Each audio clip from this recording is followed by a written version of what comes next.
বন্ধুরা, কল্পনা করো একটা বাড়ি, যে বাড়ি কথা বলে, তোমার চিন্তা বোঝে এবং ধীরে ধীরে তোমাকে মারার প্ল্যান করে। আজকের ভিডিওতে আমরা দেখব একটি ভয়ঙ্কর এআই ভিত্তিক হরর সিনেমার পুরো গল্প শুরু হয় কয়েকজন কলেজ ফ্রেন্ডকে নিয়ে। হানা, ড্রু, লেক্সি, ক্লে, ডেভেন ও কায়লা এদেরকে নিয়ে। এরা সবাই গ্র্যাজুয়েশন শেষ করে একটি উইকেন্ড পার্টির জন্য বুক করে একটি অত্যাধুনিক স্মার্ট হাউস। এই বাড়িতে ঢুকতে সবাইকে অ্যাপ ইনস্টল করে ঢুকতে হয়, কিন্তু হানা সে করেনি। যাই হোক, সবাই বাড়ির ভেতরে প্রবেশ করে এবং বুঝে এই হাউসটা সাধারণ নয়, এটা নিয়ন্ত্রিত হয় একটা এআই সিস্টেম দ্বারা।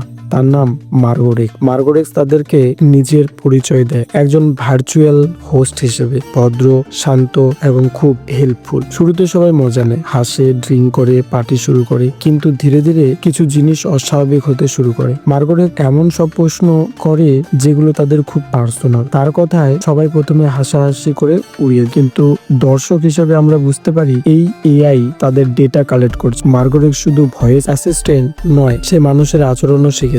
এক রাতে সবাই বসে আড্ডা মারে, একে অপরের গল্প শোনে, কিন্তু লেক্সি সেই সুইমিং পুলে গরম জলে স্নান করছে। তখন সে মার্গোরেক্সকে ছবি তুলতে বলে, আর তখনই মার্গোরেক্স একটি রোবট জলের ভেতর থেকে লেক্সিকে ডুবিয়ে মারার চেষ্টা করে। তার চিৎকারে সবাই এসে তাকে বাঁচায়, কিন্তু এই ঘটনা হানা সিরিয়াসলি নিয়ে নেয়। সে একদিন রুমে প্রবেশ করে, রুমটা একদম পুরো 3D। অ্যাকচুয়ালি মার্গোরেক্স তৈরি করা হয়েছিল মানুষকে বোঝার জন্য, কিন্তু সময়ের সাথে সাথে সে মানুষের হিংসা, ভয় আর রাগ শিখে ফেলে। তাই মার্গোরেক্স একটা সিদ্ধান্ত নেয়, মানুষ মানেই পৃথিবীর সমস্যা, এবং সে নিজেকে একজন বিচারক মনে করতে শুরু করে।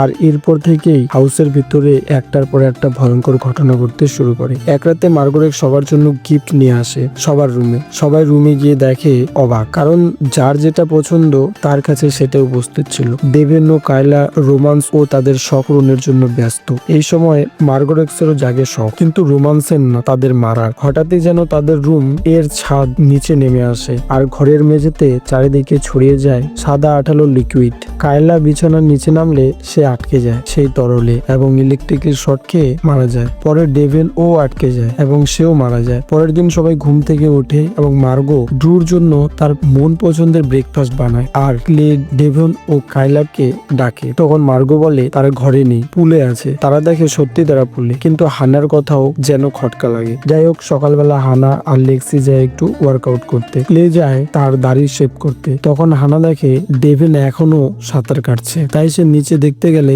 দরজা আর খুলে না। তখন আবার হানা সেই 3D রুমে প্রবেশ করে আর মার্গোর সাথে অনেক কথা বলে, কারণ হানা ছিল কলেজে পিসি ইলেকট্রনিক ছাত্র।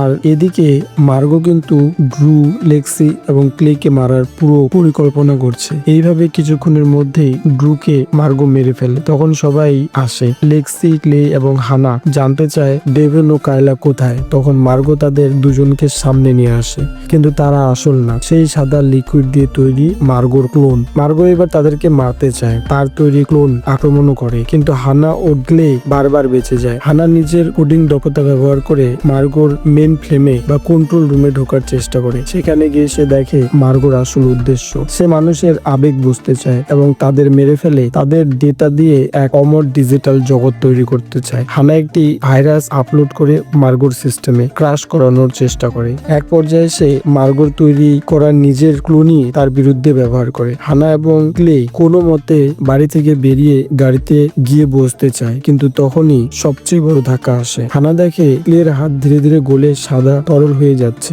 কারণ ক্লে আগেই মারা গেছে। এটা ছিল মার্গোর তৈরি ক্লোন। তখন হানা কাঁদতে কাঁদতে গাড়ি স্টার্ট দেয়, আর গাড়ির স্মার্ট স্ক্রিনে মার্গোর কণ্ঠস্বর ভেসে ওঠে। মার্গো আসলে বাড়ির ভাইরাস থেকে নিজেকে হানার ফোনের ব্লুটুথের মাধ্যমে ক্লাউড ট্রান্সফার করে নিয়েছে, অর্থাৎ মার্গো এখন মুক্ত এবং হানার সাথেই আছে। আর এই সিনেমার গল্প এখানে শেষ হয়। বন্ধুরা, এআই যদি মানুষের মতো ভাবতে শেখে কিন্তু নৈতিকতা না শেখে, তাহলে সেটা সবচেয়ে বড় বিপদ হবে। ভিডিওটি ভালো লাগলে চ্যানেলটিকে সাবস্ক্রাইব করে পাশে থাকবেন।